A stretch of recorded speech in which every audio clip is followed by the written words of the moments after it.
이 새벽에 주 앞에 나오신 분들을 진심으로 환영합니다. 찬송가 35장 찬양 드리겠습니다. 찬송가 35장 우리 1절과 마지막 절 찬양 드리겠습니다. 찬송가 35장 1절과 마지막 절입니다.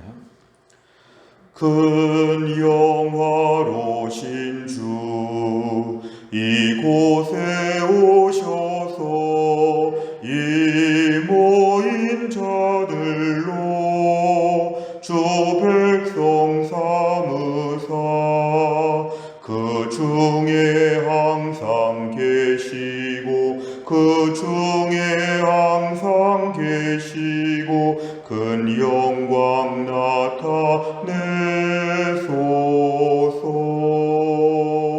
주 믿는 만민이 참 진리 지키며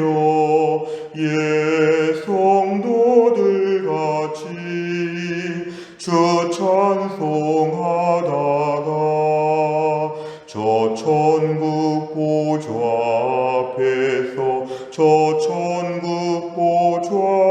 앞에서 늘 찬송하게 하소서.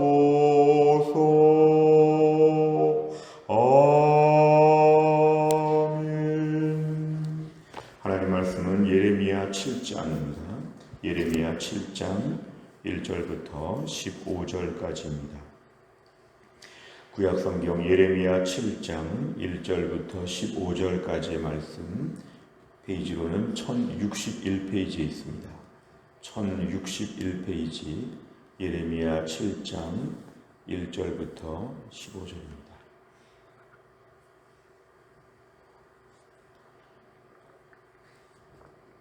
예레미야 7장 1절부터 15절까지의 말씀을 저 먼저 시켜도록 하겠습니다. 여호와께로부터 예레미야에게 말씀이 임하니라. 이르시되 너는 여호와의 집 문에 서서 이 말을 선포하여 이르기를 여호와께 예배하러 이 문으로 들어가는 유다 사람들아 여호와의 말씀을 들으라. 만군의 여호와 이스라엘의 하나님께서 이와 같이 말씀하시되 너희 길과 행위를 바르게 하라. 그리하면 내가 너희로 이곳에 살게 하리라. 너희는 이것이 여호와의 성전이라 여호와의 성전이라 여호와의 성전이라 하는 거짓말을 믿지 말라.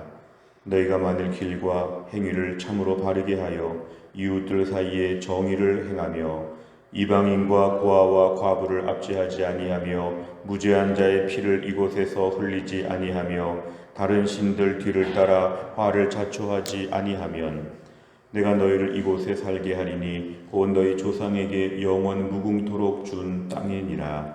보라, 너희가 무익한 거짓말을 의존하는도다. 너희가 도둑질하며 살인하며 간음하며 거짓 맹세하며 바알에게 분향하며 너희가 알지 못하는 다른 신들을 따르면서 내 이름으로 일컬음을 받는 이 집에 들어와서 내 앞에 서서 말하기를 우리가 구원을 얻었나이다 하느냐. 이는 이 모든 가증한 일을 행하려 함이로다. 내 이름으로 일컬음을 받는 이 집이 너희 눈에는 도둑의 소굴로 보이느냐. 보라, 나 곧 내가 그것을 보았노라. 여호와의 말씀이니라. 너희는 내가 처음으로 내 이름을 둔 처소 실로에 가서 내 백성 이스라엘의 악에 대하여 내가 어떻게 행하였는지를 보라. 여호와의 말씀이니라. 이제 너희가 그 모든 일을 행하였으며 내가 너희에게 말하되 새벽부터 부지런히 말하여도 듣지 아니하였고 너희를 불러도 대답하지 아니하였느니라. 그러므로 내가 실로에 행함같이 너희가 신뢰하는 바 내 이름으로 일컬음을 받는 이 집 곧 너희와 너희 조상들에게 준 이곳에 행하겠고. 같이 읽습니다. 내가 너희 모든 형제 곧 에브라임 온 자손을 쫓아낸 것 같이 내 앞에서 너희를 쫓아내리라 하셨다 할지니라. 아멘. 계속되는 하나님의 예언의 말씀이 예레미야를 통해 지금 전파되고 있습니다. 1절에 보니까 하나님께서 예레미야에게 말씀을 주셨습니다. 오늘 모든 말씀들은 예레미야가 혼자 창작해서 자기가 혼자 흥분해가지고 혼자 얘기하는 것이 아니라 하나님께서 예레미야에게 말씀을 주셨다. 선지자의 메시지의 권위는 하나님께 있는 것입니다.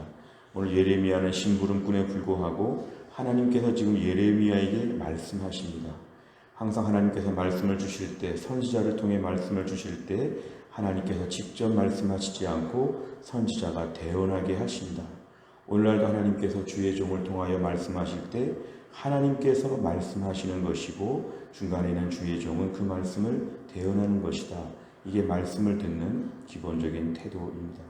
오늘 2절에 보면 당시 하나님께서 예레미야를 통해 하신 말씀의 중요한 내용은 여호와의 집 성전 문 앞에 서서 이 말을 선포하라. 여호와께 예배하러 이 문으로 들어가는 유다 사람들아 여호와의 말씀을 들으라.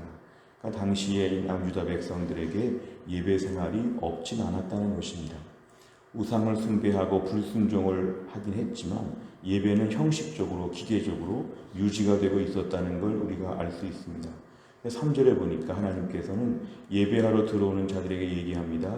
너희가 예배하러 지금 왔는데 너희 길과 행위를 바르게 해야 된다. 예배하는 삶과 삶의 모습이 서로 달랐다는 것을 오늘 지적합니다. 너희 길과 행위, 너희의 삶의 예배를 온전히 드려야 된다. 그러면 내가 이곳에 너희가 살도록 멸망하지 않도록 내가 할 것이다. 다른 말로 하면 하나님께서 이스라엘 유다 백성들을 회복해 주시려고 하는 마음이 있다는 것입니다. 4절에 보니까 너희끼리 스스로 이렇게 얘기하죠. 이것은 여호와의 성전이다. 대단한 성전이다. 우리 솔로몬 때 지은 정말 대단한 성전이다. 이런 이야기들 너희가 많이 하는데 이것을 거짓말이라고 합니다. 실제로 이것이 성전이 맞는데도 하나님은 거짓말이라고 합니다. 그 이유는 뭐냐면은 5절 이하에 나와 있습니다. 너희가 길과 행위를 바르게 하지 않았다는 것입니다. 이웃들 사이에 정의를 행하지 않았고 이방인과 고아와 과부를 압제하였고 무죄한 자의 피를 흘렸고 다른 신들을 섬겼다. 그렇기 때문에 그러한 삶을 살면서 너희가 예배하러 왔다는 것, 이 예배의 진정성이 없다는 것입니다. 너희가 이런 것을 안 하면서 예배를 드리면 내가 7절에 영원히 너희를 이곳에 살게 할 것이다. 오늘 다시 한번 8절 9절에 나옵니다. 아까 말했던 그 거짓말을 다시 얘기하는데요. 9절과 10절에 보면은 너희가 예배하러 오면서도 도둑질하고 살인하고 간음하고 거짓 맹세하고 바알에게 분향하며 알지 못하는 신들을 많이 섬겼다. 그러면서 10절에 와서는 내가 하나님께 구원을 받았다고 이렇게 뭔가 신앙생활을 하는 것처럼 이렇게 하지 말라는 것입니다. 11절에 하나님께서 너희 눈에는 이 성전이 도둑의 소굴로 보이느냐 이렇게 만만하게 보이느냐 이것입니다. 하나님께서 이스라엘 백성들이 성전에 와서 예배하는 것만 보지 않으시고 한 주간의 삶도 하나님 보신다는 것입니다. 너희가 나를 우습게 여겼다는 것이 하나님의 지적이십니다. 12절에 보면 너희가 이런 식으로 살면 과거에 하나님이 어떻게 벌을 내렸는지 다시 한번 좀 연구해봐라. 하나님이 이런 것을 용납하지 않으신다. 13절에 새벽부터 부지런히 말하여도 하나님의 열심을 얘기합니다. 이러한 백성들에게 선지자를 통해서 새벽부터 부지런히 말하여도 새벽 기도회부터 주일 예배부터 모든 시간에 하나님 말씀을 전하여도 너희는 대답하지 않고 듣지 않는다. 하나님께서 부지런히 말씀하신 것은 사실 하나님이 아쉬운 것이 아니라 이스라엘 백성들이 아쉬운 것인데 오히려 하나님이 더 열심히 말씀하셨다는 것입니다. 새벽부터 하루 종일 말씀하셨다. 너희가 듣지 않게 되었다. 14절에 보면 내 이름으로 일컬음받는 이 집도 앞으로 하나님께서 벌을 내리실 것이다. 내가 그렇게 우상 숭배하고 지금처럼 완악하게 살면 하나님께서 이 성전에도 하나님의 재앙을 내릴 것이고 15절 에브라임 온 자손 북이스라엘이 한 130년 전에 멸망한 것을 얘기합니다. 북이스라엘 멸망한 것처럼 에브라임은 북이스라엘을 대표합니다. 너희가 북이스라엘처럼 다 멸망할 것이다. 그러니까 지금이라도 돌아오라는 것입니다. 오늘 말씀은 어떤 재앙을 선포한다기보다도 하나님이 이런 것을 말씀하시면서 돌아오라는 것입니다. 오늘 3절에 보니까 내가 너희로 이곳에 살게 하리라. 7절에 보니까 내가 너희를 이곳에 살게 하리라. 여기 하나님 말씀에 방점이 있는 것인데요. 내가 너희를 여기서 행복하게 믿음으로 잘 살기를 원한다. 내가 너희로 이곳에 살게 하고 싶다. 돌아와라. 이렇게 하나님께서 오늘 말씀하시는 내용입니다. 내용과 잘 보시면 첫째, 하나님께서는 유다 백성에게 구체적으로 어떤 회개를 명령하십니까? 5절과 6절에 보면은 너희 길과 행위를 바르게 하라 말씀하시고 이것의 뜻을 얘기하십니다. 이웃들 사이에 정의를 행해야 된다. 이방인 고아와 과부, 사회적인 약자들을 압제하지 않아야 된다. 무죄한 자의 피를 흘리지 않아야 된다. 다른 신들을 섬기지 않아야 된다. 이거를 구체적으로 하나님께서 명령하시고 회개하기를 원하십니다. 두 번째를 보면 유다 백성이 의존하던 무익한 거짓말은 무엇입니까? 9절과 10절에 보면은 한 주간 동안의 삶에서 도둑질, 살인, 간음, 거짓 맹세, 바알 숭배 이런 것들을 많이 하면서 너희가 10절에 와서는 하나님을 찬양하고 하나님을 믿는다고 하나님이 도와주셨다고 뭔가 이렇게 모순된 신앙생활, 이게 무익한 거짓말입니다. 결국은 예배당 안에서의 신앙생활로 국한되고 실제 삶에서의 모순을 가지고 믿음 생활 잘하는 것처럼 이런 것들을 다 무익한 거짓말이라고 하나님 말씀하십니다. 유다 백성들은 이런 것을 의존했다는 것이죠. 한 주간 동안 어떤 일을 하더라도 안식일에 예배하러 나오면 다 이것이 상쇄된다. 하나님은 이것을 맞바꾸신다. 그러니까 한 주간의 삶은 더 마음껏 살고 더 예배는 나름대로 잘 드린다고 하고 이러한 모순된 삶을 돌이키라는 것입니다. 세 번째를 보면 유다 백성이 이미 구원을 얻었다고 자신한 이유는 무엇입니까? 오늘 10절에 보니까 구원을 얻었다. 이것은 어떤 영혼의 구원일 수도 있지만 당시 수많은 침략 가운데서 우리 민족은 안전하다. 이런 식의 안도감일 수도 있습니다. 근데 여기에도 이런 자신감이 어디서 생겼냐 하면은 오늘 2절에 나와 있는 대로 여호와께 예배하러 성전에 부지런히 들어가니까 하나님이 용서해 주신다. 비록 우상을 섬길지라도 안식일에는 또 성전에 간 것이죠. 혼합주의 신앙인데요. 내가 우상을 믿든 악한 일을 행하든 내가 안식일에 예배당에는 가니까 내가 성전에 가니까 뭐 어려움이 있겠느냐 이런 식입니다. 이것이 바로 구원을 얻었다고 자신한 유다 백성들의 근거가 되었습니다. 외적인 신앙생활, 사실 이걸 엄격하게 말하면 신앙생활이라기보다는 종교생활이라고 볼 수 있죠. 일반적인 우리의 종교 신성에 따라서 일반적인 종교생활이지 이거는 신앙생활로 볼 수가 없습니다. 그러니까 이들의 너무 자신만만한 행동, 이러니까 회개할 기회를 놓칩니다. 하나님 앞에 자신의 악한 것을 돌아보지 못하고 왜냐하면 예배하러 가기 때문에 안심한다는 것입니다. 하나님께서 우리 삶을 보실 때는 예배하러 나오는 것 중요합니다. 오늘 본문을 좀 편향적으로 해석하면 공적인 예배는 그러면 매우 아무것도 아닌 것처럼 이렇게 보지만 그렇지 않습니다. 공적 예배가 제일 중요합니다. 삶의 예배가 중요하다고 말하지만 공적 예배, 하나님께 정한 시간에 온전히 예배하고 뜨겁게 찬양하고 말씀 듣고 기도하는 것 너무 중요합니다. 오늘 그것을 약화시킨다는 뜻이 아닙니다. 그것을 제일 중요하게 생각하면서도 이제 예배 후에 삶의 예배를 온전히 드리는 것도 같이 중요하다는 것입니다. 두 가지 예배가 다 중요하죠. 공적 예배와 삶의 예배가 다 중요하다. 한편으로 볼 때 그럼 삶의 예배가 부족하면 공적인 예배는 드리지 말아야 되는가? 그렇지 않습니다. 공적 예배를 통하여 회개하고 공적 예배를 통하여 하나님 말씀을 듣고 다 새로운 삶으로 결단하는 게 공적 예배입니다. 우리가 한 주간의 삶을 돌아보면 100점짜리 인생, 100점짜리 신앙생활은 한 명도 없습니다. 저를 비롯해서 우리 모두가 한 주간을 돌아보면 다 부족하고 또 허물이 많습니다. 그럼 예배를 못 드려야 되는가? 오늘 본문은 그런 말씀이 아닙니다. 무엇보다 우리가 공적인 예배를 잘 드린 다음에 다시 한번 우리의 삶의 예배로 매주 결단하는 것입니다. 주님, 지난주는 좀 부족했지만 오늘 예배 드리고 은혜를 받고 다시 새롭게 결단합니다. 우리 예배를 삶의 예배로 하나님 받아 주옵소서. 또 한 주간 동안 부지런히 믿음으로 사는데 주일날 올 때는 또 부족합니다. 그래서 또 회개하고 온전한 예배를 또 드리는 것. 이런 반복적인 삶을 통해서 공적인 예배와 삶의 예배가 다 온전해져야 한다. 점점 나아져야 한다. 내가 오늘 예배 드린다고 해서 한 주간의 삶은 또 그냥 살아도 되는 것이 아니라 주일도 중요하지만 월요일부터 토요일까지 삶도 또 중요하다. 오늘 본문에 이러한 말씀입니다.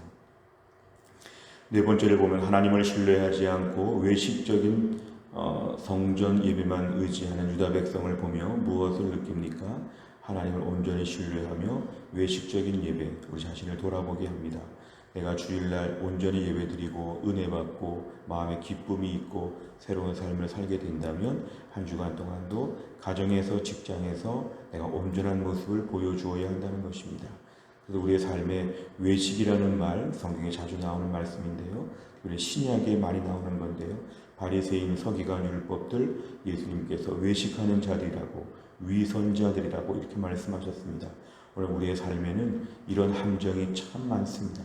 우리의 삶의 실제 모습에서의 예배자로서의 모습이 유지되는 것, 예배하듯이 직장생활하고 예배하듯이 가정생활하는 이런 모습이 우리에게 회복되어야 한다는 것입니다. 오늘의 기도 제목입니다.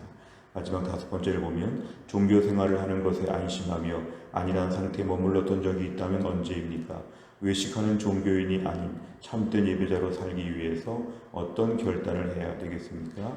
우리가 오늘도 이 말씀 앞에서 공적인 예배를 잘 드리는 사람으로 무장되고 공적인 예배를 진정으로 잘 드리게 되면 우리의 삶의 온전한 예배가 회복이 됩니다. 우리가 오늘 본문을 보면서 오늘 이스라엘 백성들이 공적인 예배는 잘 드렸구나 이렇게 볼 수 없는 것은 공적인 예배를 제대로 드리면 이렇게 살지 않습니다. 오늘 본문에 사실은 이들은 공적인 예배도 잘 못 드린 것이고 삶의 예배도 또 실패한 것입니다.